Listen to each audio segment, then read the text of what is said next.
Okay, so I wanted to take a few moments to talk about the different styles of deadlifts. There are three that I mainly teach people as far as barbell, kettlebell, dumbbell with both feet on the ground. And that is your RDL, that is your stiff leg deadlift, and then that is your sumo deadlift. So those are the three major kinds, and each works something different. And I know everyone has a lot of questions about form. We get really afraid about deadlifting almost as much as we do back squatting, if not a little more.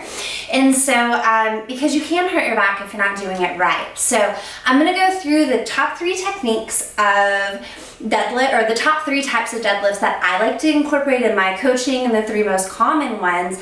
I wanna go through form, what the differences are between each, and yeah, we can go from there.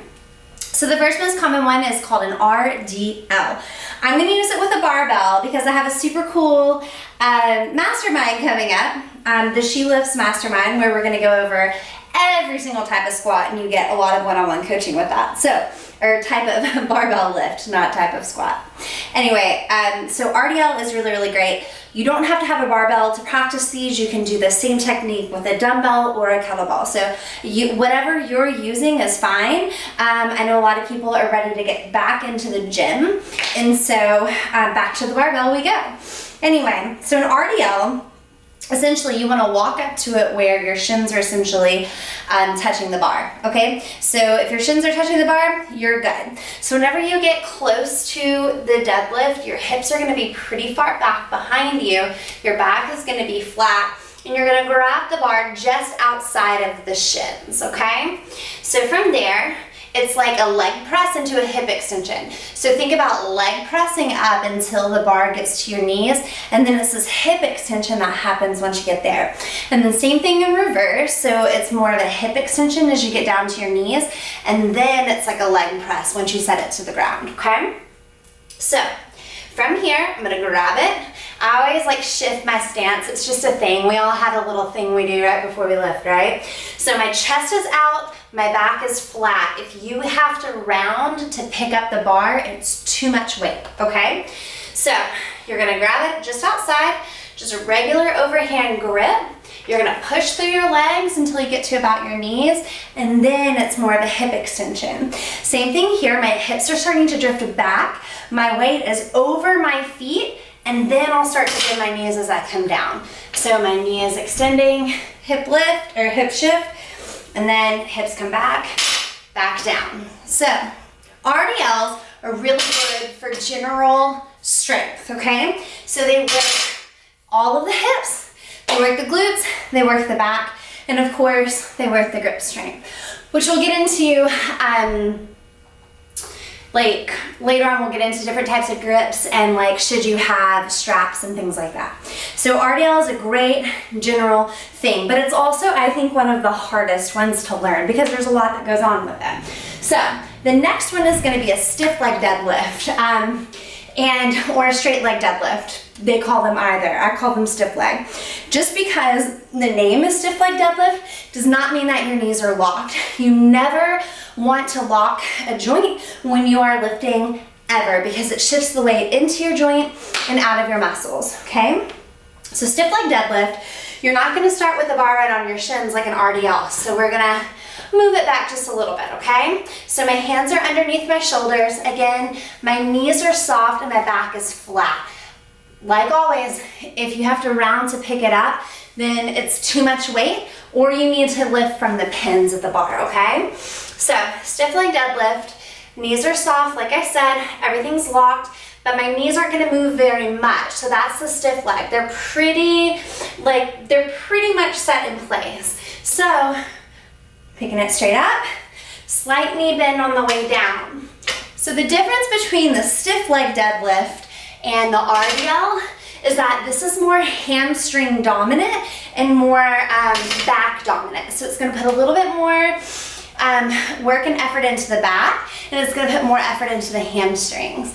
People like me who have pelvic floor dysfunction, whose hips don't always like to work, find that stiff leg deadlifts are really, really much more comfortable than an RDL, okay?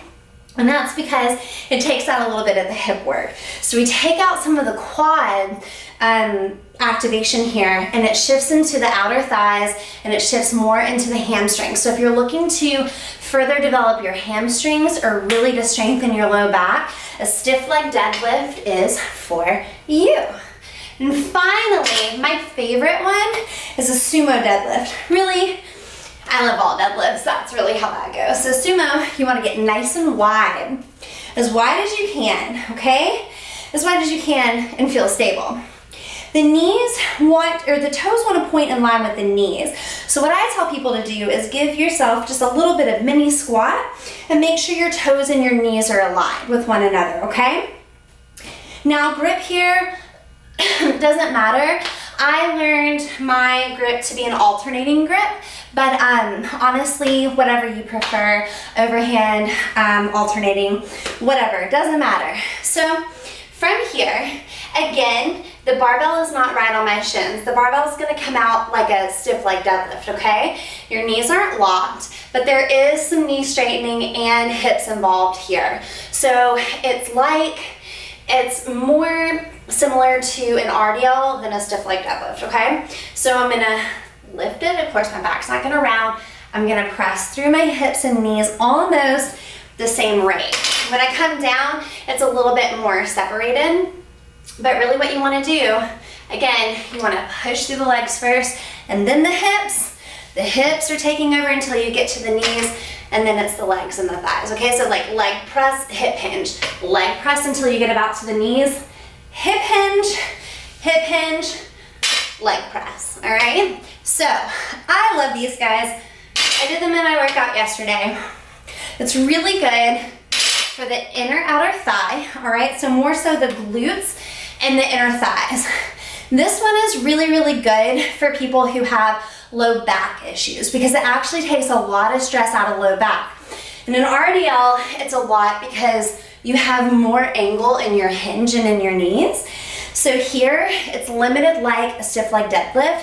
However, your legs and your hip complex are still taking over. So it actually puts less stress and strain in your low back. So my recommendation is do them all, practice them all. It's really important to be well versed, especially if you're doing general fitness. Like for me, I'm a kayaker, so sumo deadlifts and stiff leg deadlifts tend to be much more beneficial to me based on the way that my hips are inside of the boat.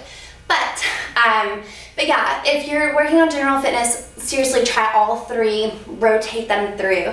And if, like I said, if you're afraid of your back or are having a lot of trouble with the RDLs, sumos are a really great thing for that. And then a complement to the sumo would be the stiff leg. So if you have any questions or want to learn form on more things, on more lifts, then first of all, of course, ask. And if you want some in-depth work with it, I'm launching a She Lifts Mastermind at the beginning of July, okay? So it's like an 8-week course. It may go a little bit longer, but I'm planning for 8 weeks, where we go over every major lift and every major movement. It doesn't have to be with a barbell, but it is meant for people who have barbell. But really, if you just want to learn how to move, this is the program for you. So just send me a message with any questions you have. Give me your feedback. I hope you guys have a really great day.